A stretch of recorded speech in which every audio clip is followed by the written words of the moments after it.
خۆشەویستانی کورسان نیوسڵاوتان لەبێ لەگەڵاو کارم بێ کەەوە پانۆڕامایی ئەم شەوتان پێشکەشەکەین کۆمەڵێک پێشهاتی سیاسی و دارایی و ئابووری لە ناوچەکەدا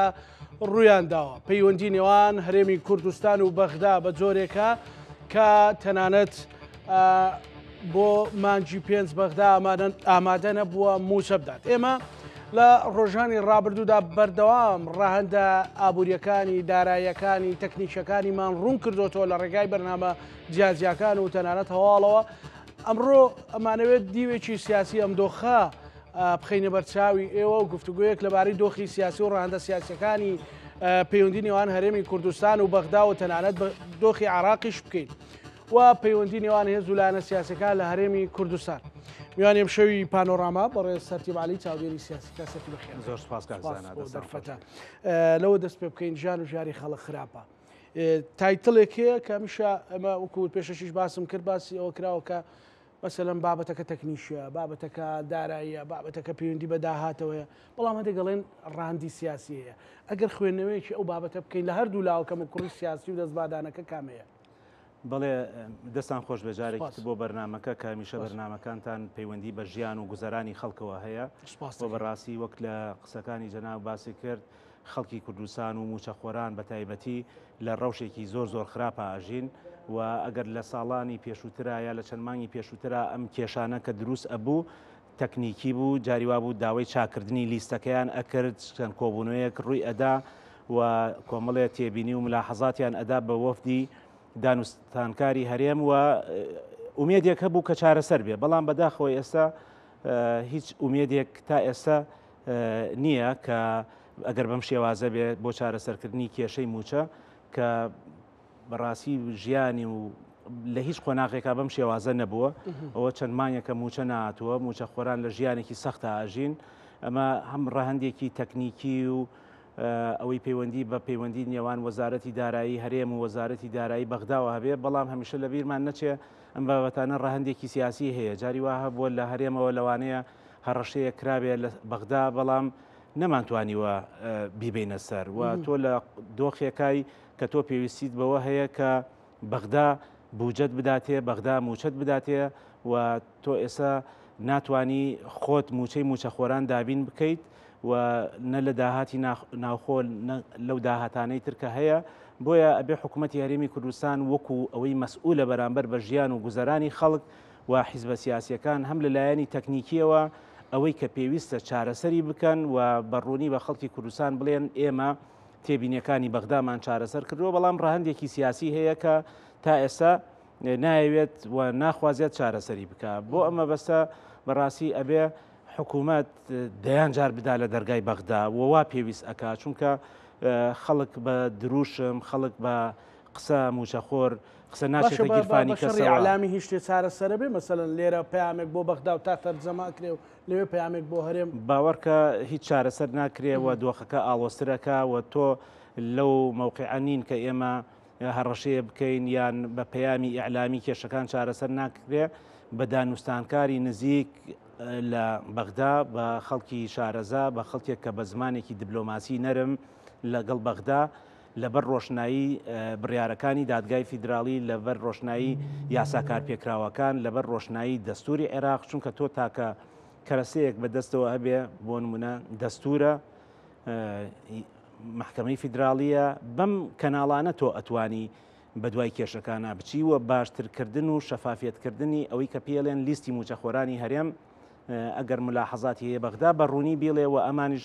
بۆ خەڵکی ڕوون بکەنەوە. لەبەرەوە ئێمە تاکە ڕێگەیەک لە بەردەمانە هەبێ ڕێگەی یاسایی و دەستوریەکانە و ڕێگەی کەناڵە سیاسیەکانە. باش کاسەتی ینی باسی هەڕەشەت کرد. ئێمە بەڕاستی خەڵک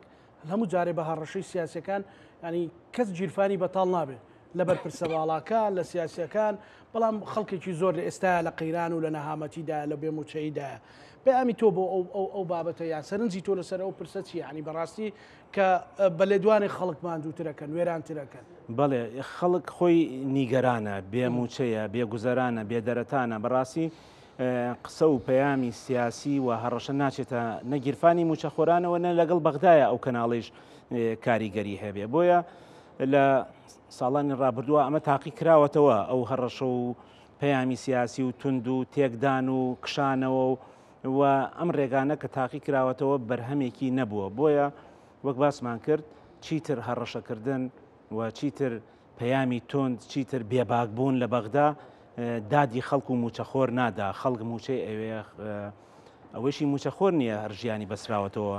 بە موچەخۆرانەوە. بازاڕەکان کشوماتن، یعنی کاسبکارەکان چه ئەحساسێک لای تۆ دروستەوە سیاسیە کات سەرتی بکبینی خەڵکێک بەو شێوەیە مەسەلەن مامۆستایە فەرمانبەرە بۆ هەموو حماسەتەوە ئیشەکە بەڵام موچەکەی وێ ینی سلای تۆ دروست. بەڵێ بێگومان خۆ کاکزانە هەمومان ینی موچەخۆرێک نزیکن لێمانەوە لە ماڵەکەمانە، کەسوکارەکە، خەڵکەکە، هاوڕێکانت، ینی ئیحساسێکی زۆر ناخۆشە و ئەوەی هەست بە مەسئولیت بکە، ئەوەی لە خەڵکەوە نزیک بێ، ئەوەی لە ناو خەڵکا بێ، ئەزانێت چی بارودۆخێکی ناهەموارە و خەڵک ئومێدێکی نەبێ کە موچە بدرێتێ و ئەو پرسیارێشی هەیە ئەگەر بەغدا موچە نادا فەرموو حکوومەتی هەرێم خۆت حەلیکە، بڵێ لە بەغدا بۆ نمونە ئێمە موچەمان ناوێ خۆمان چارەسەری ئەەکەین بەم شێوازە و بەڕاستی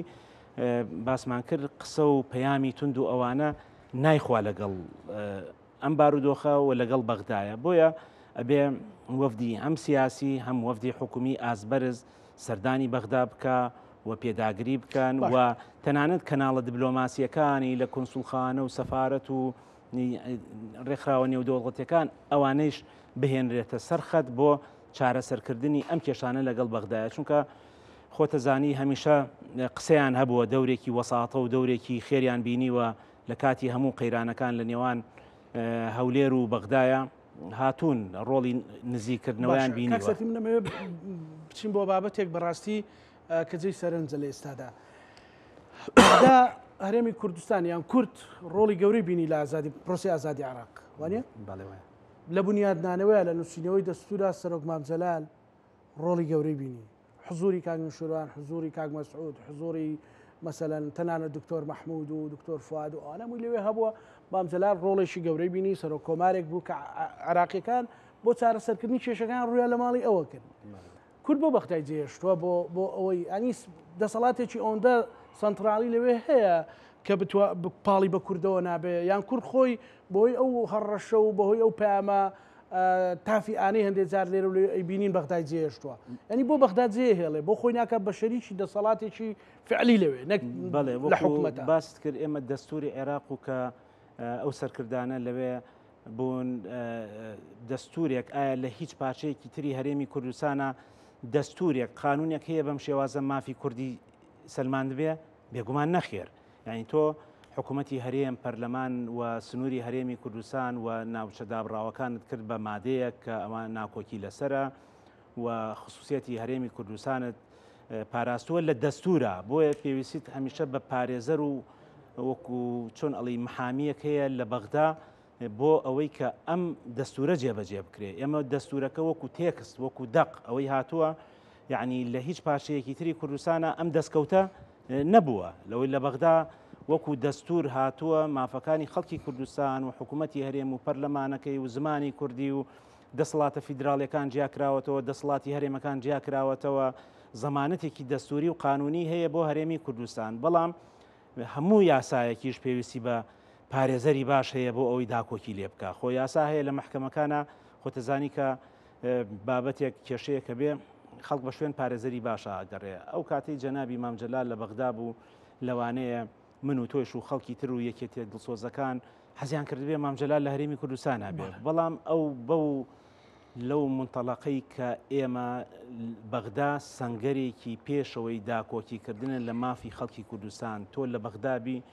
بەشە بوجە ئەبری، بەشی موچە ئەبری، پرۆژە ئەهێنی بۆ هەرێمی کوردستان و ئێستش ئەبێ ئەو ڕێژکەی جەنابی مامجەلال سیاسیەکان و حکوومەتی هەرێم بیگرێتەوە بەر، چونکە ئێمە هەرێمی کوردستان بەشێکە لە دەسەڵاتی ئیتیحادی لە بەغدایە و پێویستیت بەوە هەیە حزورێکی دایمت هەبێ و بە بەردەوامی و لە هیچ قۆناغێکە ئەو فەراخە جێ نەهێڵی، وەکو وایە تۆ پارێزەرێک داواکەی خۆی جێبێڵێت کە ئەوە ناکرێت و دواتر ئەو کەس خەڵکانە زەرمەند دەبن کە وەکالەتیان یاوە بە ئەم پارێزەرە. بۆیە بەغدا پایتەختی عێراقە، ئەم هەرێمی کوردستانە بەشێکە لە دەوڵەتی عێراق و موچە تا ئێستا لەوێوە هاتووە بوجە لەوێوە هاتووە لە دەستورەکەیە تۆ ناوت هاتووە لە دەستوری عێراقا لە چەندین مادەیە باسی دەسەڵاتەکانی حکوومەت و پەرلەمانی هەرێمی کوردستان و تایبەتمەندێتیەکانی هەرێمی کوردستان هاتووە و لە دوا بڕیاریەکانی مەحکەمەی فیدراڵیشا کە باسی ئەوە ئەکات کە ئەبێ موچە کوتومت وەکو بەغدا بێ موچە نابێت تێکەڵ بە ململانی سیاسی بکرێ موچەی هەرێمی کوردستان ئەبێ هاوتای موچەخۆرانی باوەڕکە کاسی مەسەلە محکەمەی فیدراڵی بڕیاری ئەو بڕیاری دەری کرد لە ماوەی ڕابردوودا یانێکە کورد خۆی بینوسیا هەرەوەی نووسی بەڵێ بانی ئەوەندە باشە بەس ئەوەی لای من جێی سەرنجە کە کورد بتوانێت حزورێکی بەهێستریە بێ مادام بەغدا عمقی استراتیژی هەرێمی کوردستانە مادام مەسەلەن تۆ دەسەڵاتی فڕۆکەوانی دەسەڵاتی سیادی کۆمەڵێک ئەو بابەتانە لە بەغدایە بۆ خۆت پەراوێزەکەی بەو شوێ مەچ ئیسفادەمان لە خۆ پەراوێز قسە کردو لە بەغدا بە هیچ شێوازێک یعنی ئەوەی کە غایب بێ مافەکەی ئەخورێت ئەوە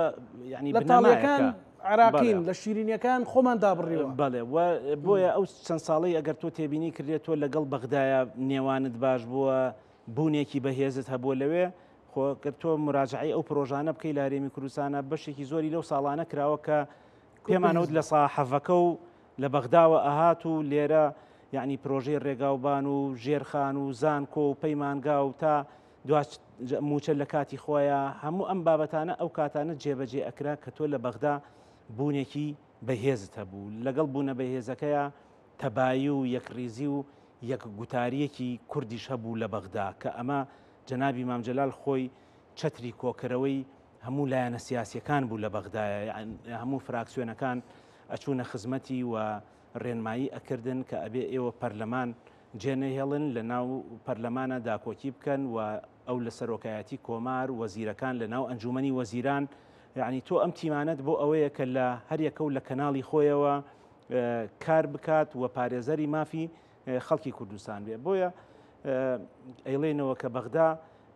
تۆ مەسئولیت بەرامبەر خەڵک ئەوە نییە لە دوورەوە تەنها پەیام بنێریت بۆ بەغدا تۆ بەرپرسی بەرامبەر بە نزیکەی 1 ملیۆن موچەخۆر و سوودمەند و چاودێری کۆمەڵایەتی خانەنشینەکە بازار وێرانە تەنها وەکو سوودمەندی ڕاستەوخۆ کە موچەخۆر و ئەوانە بێ کە خانەنشینن و ئەمانەوە خۆیان و خێزانەکانیان ئەوە کۆی گشتی تقریبان هەرێمی کوردستانەکە و بازاڕیش بەسراوەتەوە بەکێوە بە موچەخۆرانەوە تۆ ئەو کاتی کە موچە لە کاتی خۆیان بێ حرەکەیەکی بازار هەیە یعنی دوکان و کاسبکاریش بەهۆی ئەم بارودۆخە ناهەموارەوە ئەوانش بێ بازاڕیان هەیە بۆیە بەڕاستی ئێمە کە مەسئولەکان یا حکوومەت کە ئەڵەی بەرپرسیارەتی هەیە بەرامبەر بە خەڵک نەک تەنها بەرامبەر بە چەند کەسێک کە خۆیان کار بەدەست بن تۆ مەسئولی جاران بۆ نمونە لە پێشووترا پێش 2023 جەناب ئەزانی کە بۆ نمونە لایەنە سیاسیەکان ئەیاندا لە دەرگای وڵاتانی تر بۆ مافی خەڵکی کوردستان ئەچوونە نەتەوە یەکگرتوەکان ئەچون جاری وا بوو سەفارەتێک مۆزەفێکی سەفارەتێکیان بینیوە ئەچوونە کۆنگرەیەکی سۆسیال ئینتەرناسیۆنالەوە لەوێ باسی مافی خەڵکی کوردستانیانە کرد ئێستا مافەکان وەکو دەستور هاتووە بۆ دەستورێکە بەڕاستی ئەتوانم بڵێم ئەگەر لە 100% نەبێت بە نیسبەتێکی زۆر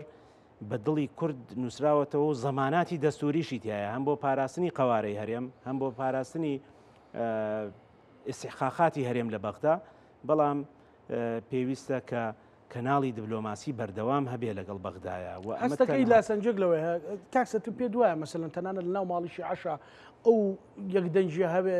ئەگەر کورد ئامادەیەکی بەهێزی هەبێ بەڵام یعنی ئێستا ئەوان یاری لە نێوان ئێمەیەکە نەک ئێمە یاری لە نێوان بەتاکید خۆ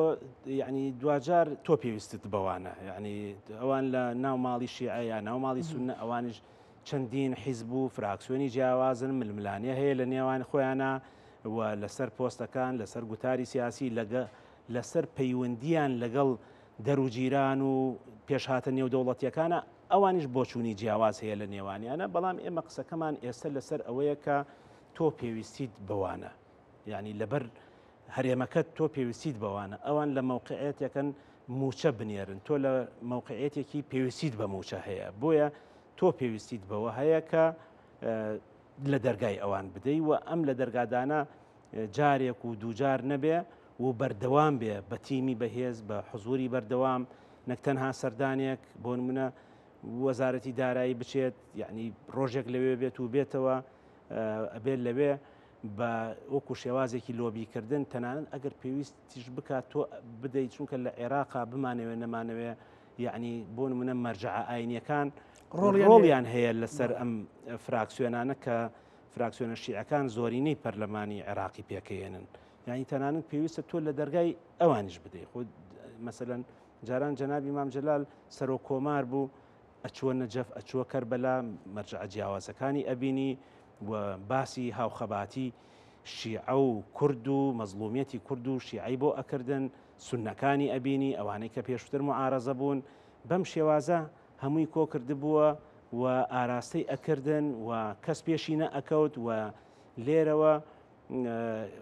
خەڵکی کوردستان چاوەڕوانی ئەویان بوو بێخەمیەکیان تیا بوو کە مام جەلال لە بەغدایە بەڕاستی و ئەویش کە لە بەغدا بوو هەمیشە ماڵەکەی ئۆفیسەکەی لە سەرۆکایەتی کۆمار دەنگ و ڕەنگە جیاوازەکانی هەبوو ئەو هەواڵانی کە باسەکەن جاری وا هەیە لەسەر لەوانەیە مافەکان و بەرکەوتەی کورد لە هێزێکی ئاسمانی شاتە دەخولی کردووە کە بێ ئێمە بۆ نمونەوتێتی بەدەست کاتی خۆی بەدەست فڕۆکەکانەوە وەکو چۆن بڵێ گیرمان خواردووە ئەبێ ئێستا کورد هەبێ لە دەستەی فڕۆکەوانی عێراقا ئەبێ ئێستا حیسەمان هەبێ بۆ ئەوەی هەموو کەناڵەکان سەفارەتەکان کونسڵخانەکان بۆ ئەوی حزورێکی بەردەوام هەبێ و ئەم حزورە بخرێتەوە بەرخزمەتی خەڵکی کوردستان بەم شێوازە کاری ئەکرد و ئێستا شەقا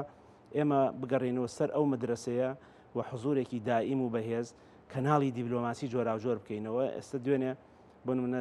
بەڕێزکا قوباد وەک جێگری سەرۆکی حکوومەت لە چەند ڕۆژی ڕابردووە لە پەیوەندیەکی بەردەوامایە لەگەڵ سەفارەت و کونسڵخانەکان بۆ ئەوانیش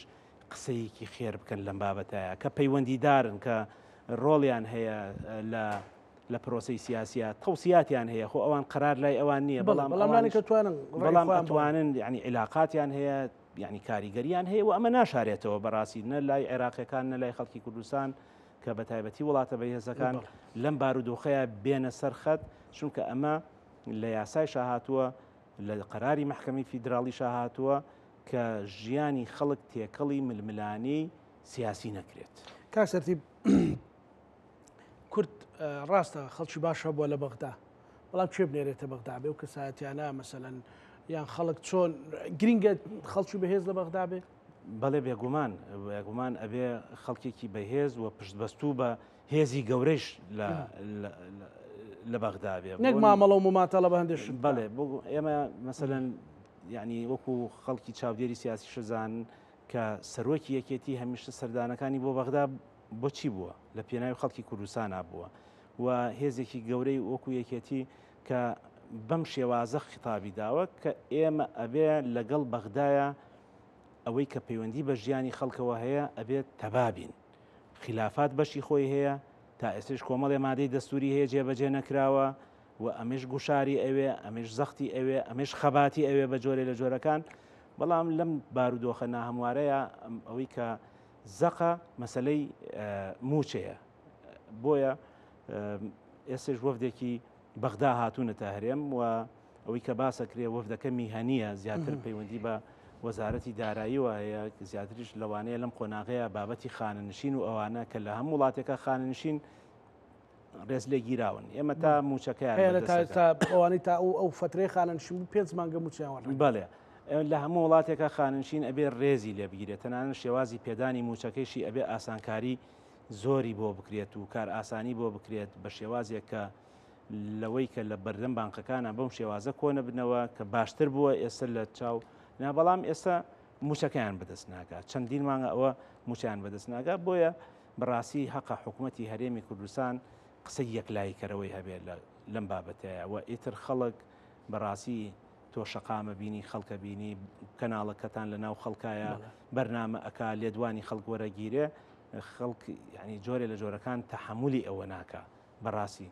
و خەڵک نەکەر موچەخۆر کۆی گشتی خەڵکی کوردستانوانە بۆیە ئەبێ حکوومەتی هەرێم ئەم بابەتە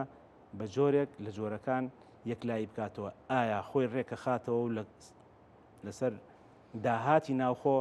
چی ئەکات و خیتابی ڕوون بێ بۆ خەڵک بەسەراحەت بڵێ ئەمە کێشەکانمانە لەگەڵ بەغدایە. ئەگەر سیاسیە وەفدی سیاسی، ئەگەر تەکنیکیە چارەسەری بکا کێشە تەکنیکیەکانی. باش باسی بابەتێکت کرد کاک سەرتیب، مەسەلەن هەر لە ماندوێتی شەقامەوە هەم بۆ ینی ساڵانێکی زۆرە لەو قەیران و لەو ماندوێتیان کاتی بڕیاری حەسم نەدراوە بڕیارێک بدرێت چارەسەری ئەو دۆخەبەت بەلایەکە بکە خۆ نە قەیران ماوە ئەو بینی وڵاتان بە شەڕی ساڕۆخەکەن و مەعاشی شەدەن و ینی دنیا بە شێوە وێران نییە بەس لێرەدا ئەو کێشەیە بەردەوام بێگومان بڕیار ئەبێ مەدروست بێ دراسە کراو بێ بڕیار ئەبێ سەرپێیی نەبێ بڕیار مەسیری خەڵکی پێوە بەسراوە بڕیار هەر پەیامێکی ئەوە نییە کە تۆ بیدەی بە بەغدا و ئێستا گۆڕانکاریەکان ئەوەندە سەریعن ڕووداوەکان ئەوەندە زۆرن هەر بڕیارێک هەر ڕاستپاردەیەک هەر بابەتێک هەبێ تۆ حزوری بەردەوامت لەسەری نەبێ بەغدا ناچێتە ژێرباری و خۆش دەزانی گۆڕانکاریەکانی ناوچەکەیش کاریگەری ڕاستەوخۆ و ناڕاستەوخۆی لەسەر عێراقەیە عێراقیش بەشێک لەم بابەتەی کە لە ڕۆژهەڵاتی ناوەڕاستە هەیە تەسیری هەیە لەسەر عێراق لەسەر پرۆسی سیاسی عێراق و لەسەر شێوازی بڕیار وەرگتن لە عێراقا و دوای ئەم ڕووداوانە ئەگەر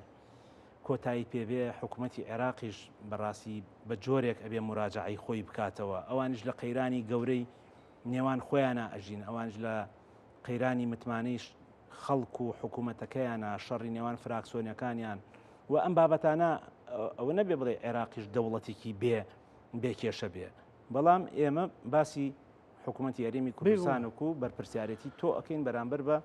خەڵکی کوردستان. زۆر باشە. کێشە ناوخۆیەکانی هەرێمی کوردستان زۆر جار مەسەلەی موچە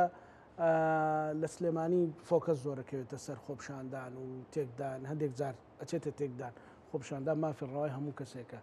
ئەم ململانەی سیاسیانە لە بریەوەی لەگەڵ بەغدا بکرێت بۆ لەگەڵ ناوخۆی ئەکرێ مەسەلەن پارتی بێوێ بەرامبەر یەکێتی بەیان بەرامبەر پارتیان یا حێز وولایانی دیکە بەرامبەر هێزێک ئەم خۆبچووکردنەوە تاکەی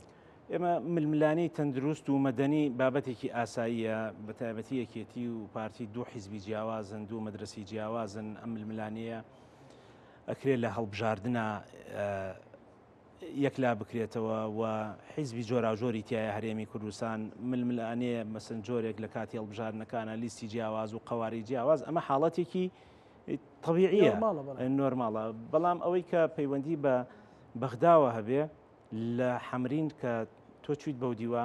ئەبێ یەک گوتاریەکەت هەبێ ینی تۆ زۆر جارە بینی لە پەرلەمانی عێراقا فراکسیۆنە جیاوازەکان لە ناو خۆیانە زۆر جیاوازون بەڵام کە بابەتێک هاتووە پەیوەندی بە هەرێمی کوردستانەوە هەبێ جۆرێک لە تەبایی و لێک نزیکی لە نێوانیانە ڕووی داوە بۆیە خەڵکی کوردستان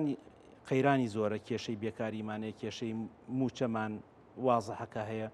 کێشەی خەدەماتی گشتی و خزمەتگوزاری گشتی هەیە خەڵک نابێت چیتر بە ململانی سیاسی و گوتاری ئاگرین و ئەوانەی نێوان حیزبە سیاسەکانیشەوە ئەمە ئەوەندەی تر خەڵکەکە ئەمڕۆ شتێکە بۆ حەزەکەم گۆشنیگای جەناب بزانم مەسەلەن باز لەوە کرێکێکی پاشەکشەی کردووە لە ئازادی بیرۆ ڕاویان بە جۆرێک لە زۆرەکان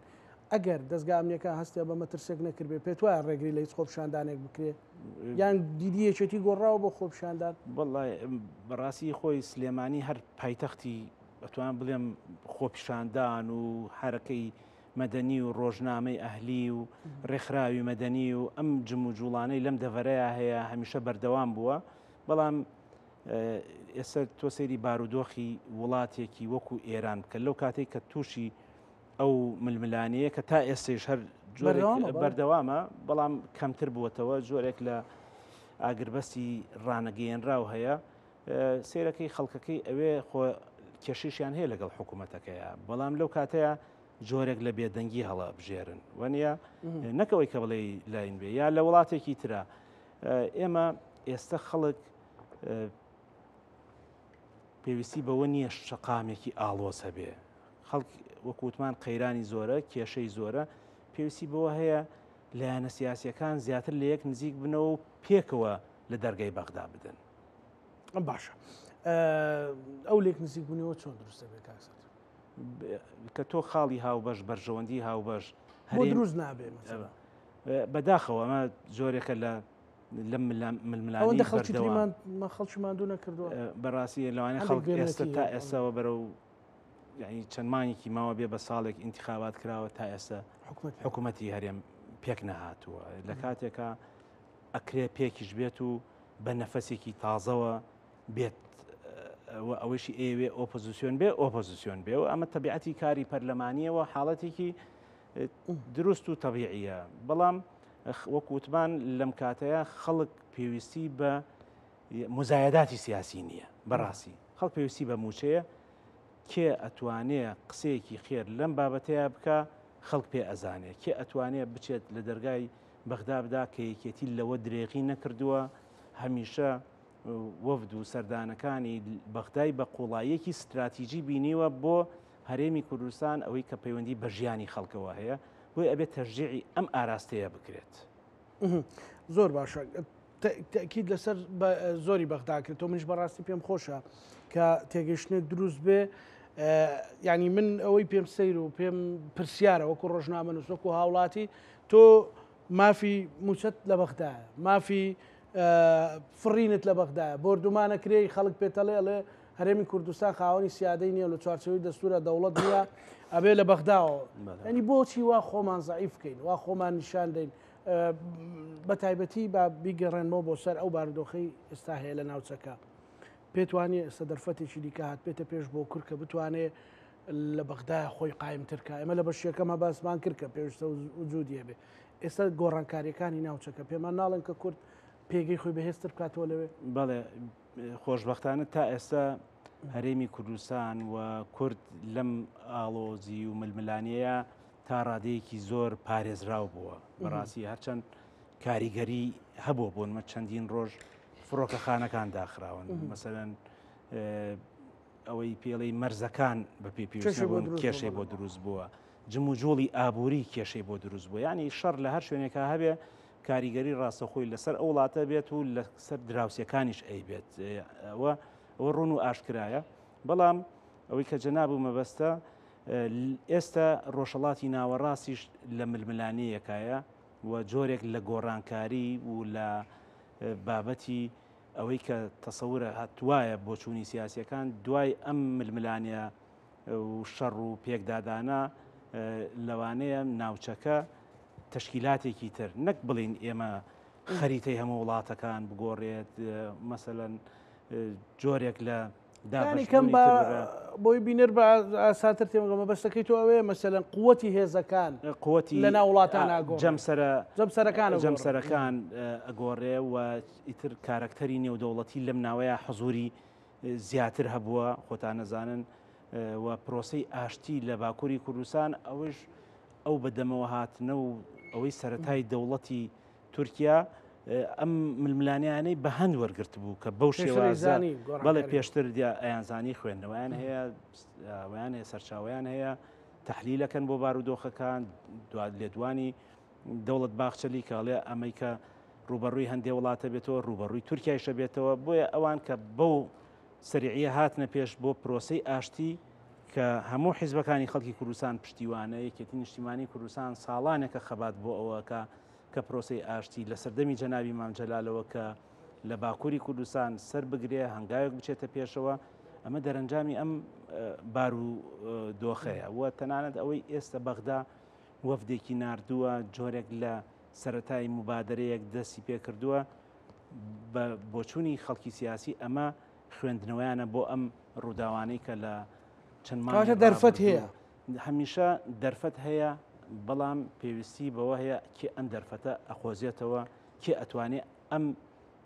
دەرگایە بکاتەوە باش کاک سەرتی بەسەر لە گۆڕانکاریەکانی ناوچەکە لە ناو ڕووماڵەکە من لەگە میوانەکانم سەرنجێکم و دوتم ئێمە گەورەترین کارت نە هێزمان بەدەستەوێ سابینین هێز معادلات هێز گەیشتۆ بەچی بە ساڕۆخی 2000 کیلۆمەتری و بە درۆن و بە مخابرات و بەمانە ئێمە تاکە کارت بەدەستمانەوە بی یەکگرتوویە ئەو یەکگرتوویە ڕۆژ بە ڕۆژش یعنی کەلێنی زیاتری تێکەوێ بۆ بەڵێ خۆتە زانی ئێستا ململانەکان ئەوەندەی موشک و فڕۆکەی پێشکەوتوو یعنی موشەکە خانە ژووری نووسەکەتەوە جاران دەوڵەتەکان بە ژمارەی بڵین لەوانەیە سەربازەکان بپێەوە ئێستا بە ژمارەی فڕۆکەوان و چەکی پێشکەوت و درۆن و ئەوانەیە تۆ چەندین دەوڵەت ئەدا بە یەکە هیچی هێزی سەربازی بەرامبەر هێز نەجوڵاوە بەڕێ بەرامبەر بە یەک بۆیە ئەبێ کوردیش لەم بارودۆخە تێبگا و خیتابێکی موحەدی هەبێ ململانێ ناوخۆیەکان بەجێی خۆی یعنی و ئەوەیشی کە پەیوەندی بە پاراستنی قەوارەی هەرێم و سەقامگیری و ئەمنیەتیەوە هەبێ ئەبێ ئەمە خاڵێکی ئەولەوێت بێت لای ئەوەی لە دەسەڵاتایە و لەگەڵ ئەوەیشی کە ئۆپۆزیسیۆنە باشە یەکێتی لەو گۆڕانکاریانە تۆ کادرێکی پێشکەوتی یەکێتی نیشتیمانی کوردستانیشی لەو گۆڕانکاریە توانی مەسەلەن بێلانی پارێزێ و هۆکارێکی سەرەکی بێ بۆی ناوچەکە یا هەرێمی کوردستانەکەوێتە بەردەم مەترسی گەورە بەڵێ بێگومان یەکێتی لەوانەیە خەڵکێکی تر کە نەیاری یەکێتی بوون یعنی وەکو چۆن بڵێ هەندێشتی پێناسە یا خوێندنەوەیەکی تر یان جۆرێک و کۆڵێت دەهۆڵی تریان لێ ئەدا بەڵام یەکێتی لە مووقیفە ڕسمیەکانی لە بەلاقەکانی لە تەنانەت پەیامی سەرۆکی یەکێتی و مەکتەبی سیاسی یەکێتی لەگەڵ ئارامی و سەقامگیری ناوچەکە تێکەڵ نەبوون بە ململانیەکان ڕێگە چارەسەری ئاشتیانە دوورخستنەوەی هەرێمی کوردستان و تێوەنەگلان لە هیچ ململانەیە کە پەیوەندی بە ئێمەوە نەبێ ئەمە خیتابی یەکێتیە وەکوتم لەوانەیە خەڵکێک نەیار پێشووتر جۆرێک تەحلیلیان یا جۆرێک لە فاڵگرتنەوە بۆ بابەتەکە بۆ یەکێتی و بۆ سلێمانی بەڵام یەکێتی بە ئەزمموی سیاسی خۆی هەمیشە باڵانس و ئەوەی کە چۆن جۆرێک لە میانڕەوی و تۆ دراوسێت هەیە دەوڵەتی تریش هەیە عێراقیش هەیە و دەوڵەتی ناوچەیی هەیە ئەم علاقاتەی لەگەڵ هەمویان پاراستووە هەریەکە و لە شوێن و مەکانەتی خۆی و کەناڵی دیبلۆماسی خۆی لەگەڵ هەموو لایەنەکانە بەردەوام بووە یەکێتی ئامادەیە بۆ هەندێک گۆڕانکاری و بەترسێکام کاتە دەرفەت بەتایبەتی لە چوارچەوەی عێراقا یەکێتی هەمیشە ئەو ئامادەیی هەیە و خوێندنەوەی بۆ بابەتەکان هەیە و ئەو پێداگیری کە ئێمە پەیوەندی بەردەوام لەگەڵ بەغدایە لە بەغدا نوێنەرایەتیت هەیە یعنی نوێنەرایەتی حکوومەتی هەرێم لە بەغدا هەیە وەزیرت هەیە کار بەدەستەیە سەر و کۆمەڵ ینی کەس لاری لەوە نییە و ئەوەشی کە حیزبێکی سیاسی بێ ئەوانی تریش ئەگەر معارەزش بوون هەوڵیان داوە کە لەوێ حزوریان هەبێ بۆ یەکێتی ئەمەی بە گرنگ زانیوە و ئەوێ ئەم کەناڵانە بەکاربێنێت بۆ هەرێمی کوردستان و ئەو ئامادەیەی هەیە و تەشجیعی لایەنە سیاسیەکانیشی کردووە کە پێکەوە تەنانەت زۆر جار داوای کردووە پێکەوە لە بەغدا بین و وەزیرەکانی خۆی لە بۆ کار بەدەستەکانی خۆی تەنانەت بەڕێز سەر و کۆمارکە ڕۆڵی هێورکردنەوەی ئەو بارودۆخە ببینن کەەوە ئەرکی خۆیانە هەمووکو ئەرکێکی ئەوەی کە لە عێراقیان سپێراوە هەمووکو نوێنەرایەتی خەڵکی کوردستان کە ڕۆڵی خۆیان ببینن لە بەغدایە بەڵام ئەوانش پێویستیان بەوە هەیە کە پشتیان بە هەرێمەکە قایم بێت و حکوومەتی هەرێمی کوردستان بەو شێوازە خۆی بگونجێنێت لەگەڵ وەزارەتی دارایی عێراقا یعنی ئەبێت تۆ خۆت بگونجێنی لەگەڵ ئەو سیستەم و تعلیمات و ڕێنمایانە تۆ پێویستیت بەوە و ئەبێ بە جۆرێک مخاتەبەی وەزارەتی دارایی بکەی نەک بەو شێوازەی 100% خۆتەوێ خۆ مەفاوەزات و دانوستان چییە ینی تۆ ئەبێ کۆمەڵێشت ببەخشی و کۆمەڵێشتی زیاتر وەربگری کاک سەرتیب لەناو گۆڕانکاریان بابینە سەر دۆ خودی عێراق پێت وایە گۆڕانکاری لە عێراقا بەڕێو ئەبێ بەتایبەتی لە خەریتەی هەڵبژاردننی داهاتووە کۆمەڵێ خوێندنەوە کە بۆ عێراقە کرێ مەسەرن بەتایبەتی و پەیوەندی بە دراوسەکانەوە هەبێ عێراق لە بیرمان نەچێت پرۆسی ڕزگاری عێراق پرۆژەیەک بوو ئەمریکا سەرپەرشتی کردووە یانی لە 2023ەوە ئەمریکا سەرپەرشتی پرۆسی ئازادی عێراقی کردووە دواتر هانی عێراقیەکانی داوە هەڵبژارنەکان هەمووی لە کاتی خۆیان بکرێت یعنی تا ئێسش عێراق ملتەزیم بووە بەو جدوە لە زەمەنیە دەستوریەی کە بووی دیاری کراوە و لە ساڵانی ڕابردووشە هەمیشە خەریتەی ناو پەرلەمانی عێراق بەرزونزمی زۆری بەخۆیەوە بینیوە و جاری وا بووە فراکسیۆن هەبووە لە عێراقا لە 40 کورسیەوە دابەزیەوە 20 کورسی یعنی هێزی سیاسی بۆ نمونە ساڵی 2010 هێزێکی وەکو ئەوەی حەیدەر عەبادی کە هاوپەیمانی سەرکەوتنی ناوبوو 41 کورسی هێنا ئێستا ناگاتە 10 کورسی لە پەرلەمانی عێراقا. لە عێراقا جۆرێک لە دابەشبوونەوەکە هەیەواتە بۆ نمونەوەی کە پێڵی ماڵی شیعە جاری وایە حیزبێک یەتە پێشەوە ئێستا وەندەی قسە ئەکرێت ئایا ئەو هاوپەیمانی سوودانی سەرپەرشتیەکە لەوانەیە دەرفەتی هەبێ و سەدر بەشداری ناکات ئەم جارە ئەوانە هەمووی بەڵامەوەی سەدریش زۆر دقیق نییە مەسەڵەن بۆ هێ لە نهایی بەشدارکە تا ئێستا وەکو قەوارە خۆی تۆمار نەکردووە بەڵام لەوانەیە خۆیان ئەزانن ئەوە لە کۆتاییە دەنگدەرەکانی خۆی ئایا ئاراستە ئەکا کە پشتگیری لایەنێک بکەن یا هەر بایکۆتی پرۆسەی هەڵبژاردن بکەن. خەریتەی پەرلەمانی عێراق هەمیشە گۆڕانکاری تیا ڕوویداوە لە هەڵبژاردنێکە بۆ هەڵبژاردنەکەی تر جیاواز بووە. پێت وایە مەسەلەن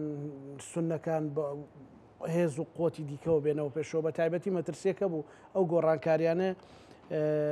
مەسەلەن دۆخێک دروست بێ هاوشەوی سووریا سونەکان بێنەوە دابڕینێک دروستکردنەوە هەرێمی کوردستان و دەسەڵاتی شیعە